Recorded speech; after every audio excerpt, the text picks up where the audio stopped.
Descubrí que mi mejor amiga quería verme triste, y no adivinarás por qué. Hace 3 semanas encontré una libreta azul marino debajo del colchón de mi mejor amiga Valentina. No la estaba buscando. Había ido a su apartamento a ayudarla a organizar sus cosas porque se mudaba el fin de semana, y al levantar el colchón para doblarlo y llevarlo al pasillo, la libreta cayó al suelo con un golpe seco. La recogí por instinto, y en la primera página, con esa letra redonda y apretada que llevo 15 años reconociendo mejor que la mía propia, leí el título de una lista. Cosas que puedo hacer para que Sofía esté mal. No sé cuánto tiempo estuve parada ahí sin respirar. Contexto. Para entender lo que viene después, necesitan saber quiénes somos Valentina y yo. Nos conocemos desde primero de primaria. Yo llegué al colegio nuevo a mitad del año escolar, con una mochila de dinosaurios que supuestamente era para niños, según todos los demás. Valentina fue la única que me dijo que le parecía genial. Se sentó a mi lado en el comedor ese día, me prestó un lápiz de color que no me hacía falta y me preguntó si me gustaban más los saurópodos o los terópodos. Tenía 7 años y ya usaba palabras que yo tenía que buscar en el diccionario. Desde ese día fuimos inseparables. 15 años de historia, 15 cumpleaños, 3 mudanzas, 2 duelos, incontables crisis de madrugada, resueltas con helado y series de televisión. Valentina es el tipo de persona que siempre aparece. No importa la hora ni lo que esté haciendo. Si la necesitas, está. Cuando me corrieron de mi primer trabajo real, ella fue la primera en llegar con pizza y con un plan de acción escrito a mano en una servilleta, con casillas para tachar y todo. Cuando murió mi perro de 12 años, se quedó a dormir en mi sofá 4 noches seguidas sin que yo se lo pidiera. Cuando me enamoré de alguien que claramente no me quería igual, me escuchó hablar del tema durante meses sin perder la paciencia. Y cuando por fin lo solté, fue la primera en aplaudir. Siempre pensé que era la mejor amiga que uno podía tener. No hay ninguna ironía en eso. Lo pensaba de verdad. La libreta esa tarde en su apartamento, con la libreta en la mano y Valentina en la cocina haciendo café sin saber lo que yo sostenía. Tuve que decidir en décimas de segundo si seguía leyendo o la devolvía al suelo. Podría haberla devuelto. Podría haber fingido que no había pasado nada. Pero algo en esa frase del título me paralizó de una manera que no me dejó elegir. Seguí leyendo. La lista tenía 14 puntos. 14. Algunos estaban tachados con una sola línea, con cuidado, como si tacharlos fuera un acto deliberado y no un descuido. Los que no estaban tachados eran planes, cosas que podía hacer, escritas en tiempo futuro, con una especificidad que me dio náuseas. Cosas como hablar con Mariana antes de que Sofía la llame para que piense que Sofía dijo algo que no dijo, o no pasarle el mensaje de Hernández del trabajo cuando llegue, o mencionar casualmente delante de Daniel que Sofía sigue hablando de su ex. Los que estaban tachados eran, lo entendí un momento después, cosas que ya había hecho, el pasado, los hechos consumados. Leí cada uno de esos puntos tachados sintiendo cómo el suelo se movía bajo mis pies, porque los reconocía. Cada uno de ellos era una desgracia que yo había vivido en los últimos 5 años y que había atribuido a la mala suerte, al mal momento, a que las cosas simplemente a veces salen mal y no hay nadie a quien culpar. El punto número 3, tachado, decía, escribirle a Diego desde el teléfono de Sofía cuando ella duerma. Diego, mi ex de hace 3 años. Estuvimos juntos casi 2 años y fue una relación buena, de las que dejan un sabor dulce, incluso cuando terminan. O eso creí yo. Él, de un día para otro, empezó a actuar raro, frío, distante, y luego me dijo que había recibido mensajes míos que yo nunca recordé haber enviado, mensajes feos, mensajes que, cuando me los mostró, me dejaron helada porque no parecían míos.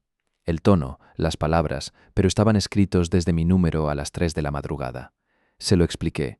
Le dije que no recordaba haberlos enviado, que si lo hice fue dormida o en un estado que no reconocía.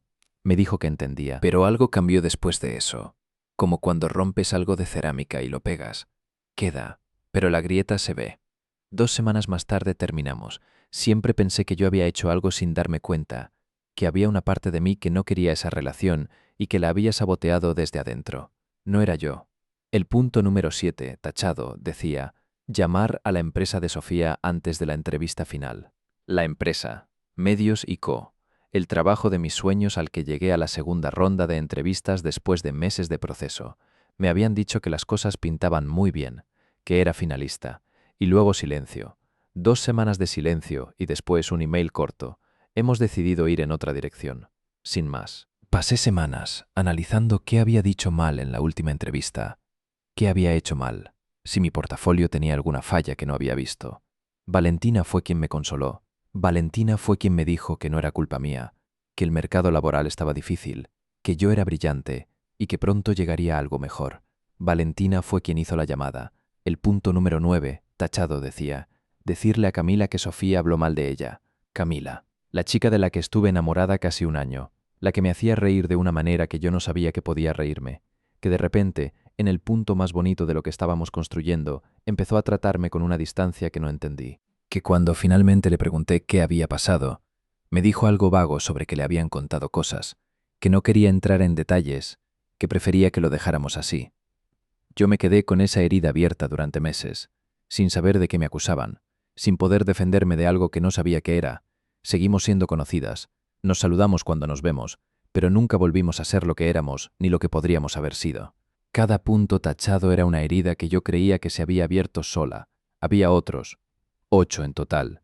Una fiesta a la que nunca llegué la invitación, un malentendido con una compañera de trabajo que nunca entendí del todo, pequeños sabotajes cosidos en el tejido de mi vida con tanto cuidado que yo nunca vi las puntadas. Seguí leyendo. Al final de la lista, en una página diferente con la letra más apretada y más nerviosa, había algo que no era una lista. Era un texto largo, una especie de diario sin título, con fecha de 3 meses atrás. Lo que decía el diario empezaba así. Sofía estuvo toda la semana con Lucas y no me escribió ni una vez. Lucas era un chico que yo había conocido en una clase de fotografía a principios del año pasado. Duró poco, 3 meses, quizás 4, pero mientras duró estuve muy ilusionada y, evidentemente, muy distraída. No creo haber desaparecido del todo, pero sí que la veía menos, la llamaba menos, respondía más tarde. El texto de Valentina seguía. Escribía sobre cómo cuando yo estaba bien, cuando las cosas me salían bien, yo desaparecía. Sus palabras exactas. Que cuando tenía trabajo estable, pareja y planes, la llamaba menos, la veía menos, contestaba más tarde. Que yo era la única persona en su vida que nunca la había abandonado del todo, pero que cuando yo estaba feliz, algo en ella sabía que era cuestión de tiempo. Que la felicidad mía era el principio de su soledad. Leí eso y sentí algo complicado, porque era verdad y no era verdad al mismo tiempo. Sí, cuando estaba en racha la veía menos, pero no porque no me importara, sino porque así funciona la vida. Uno se llena de cosas y se distribuye diferente. Eso no es abandono, o al menos yo nunca lo viví como abandono cuando me pasaba a mí. Pero Valentina no lo vivía así. El texto explicaba cosas que yo no sabía. Algunas las sabía a medias, de conversaciones que quedaron a mitad, de frases que ella nunca terminó. Pero escritas en ese cuaderno, una detrás de la otra, se volvían un mapa que yo no había podido leer porque nunca tuve todos los pedazos juntos. Que su mamá se había ido cuando Valentina tenía 7 años. No que hubiera muerto, sino que simplemente se había ido. Un día estaba y otro día no. Que su papá había llenado ese vacío con trabajo y con silencio, los dos sustitutos más comunes del amor y los dos más insuficientes. Que su única amiga cercana del colegio, antes de conocerme a mí, la había traicionado de una manera que Valentina no detallaba en el diario, pero que claramente había dejado una herida que nunca cerró del todo. Cada vez que alguien me ha importado de verdad, en algún momento se ha ido. O me ha cambiado por algo mejor. Sofía es la única que se ha quedado, pero solo cuando está mal. Cuando está bien ya no me necesita y entonces espero. Espero que algo salga mal para que vuelva. Cuando Sofía está mal, me necesita. Cuando Sofía está bien, no. Esa frase estaba subrayada 2 veces. Seguía, sé que está mal, lo sé.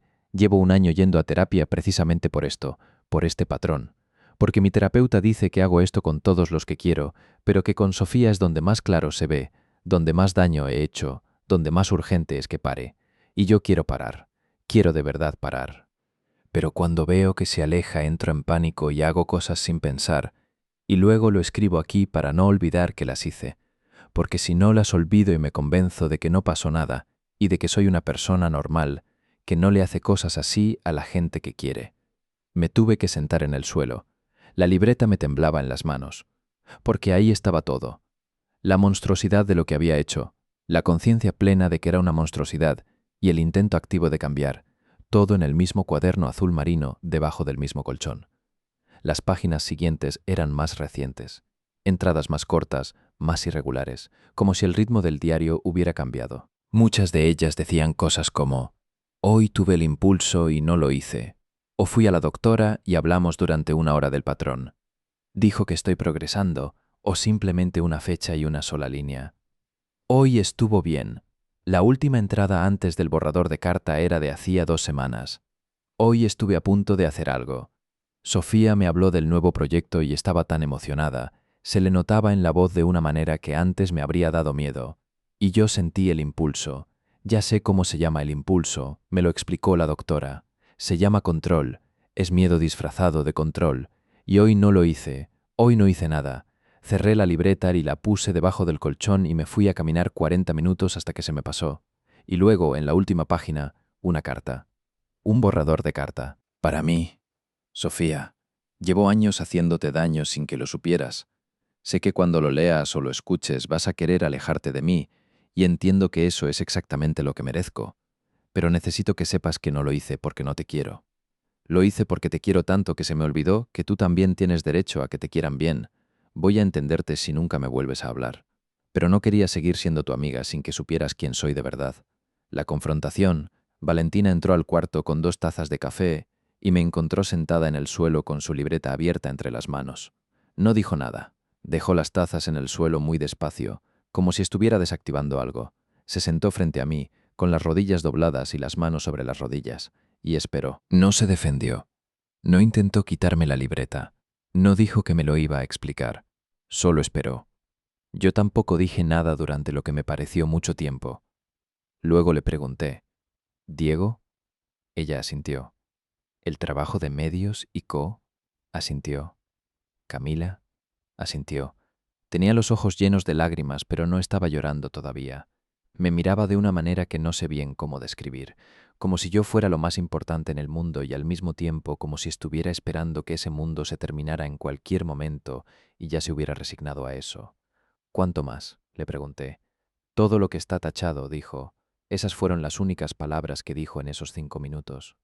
Conté en mi cabeza. 8 puntos tachados. 8 cosas en 5 años.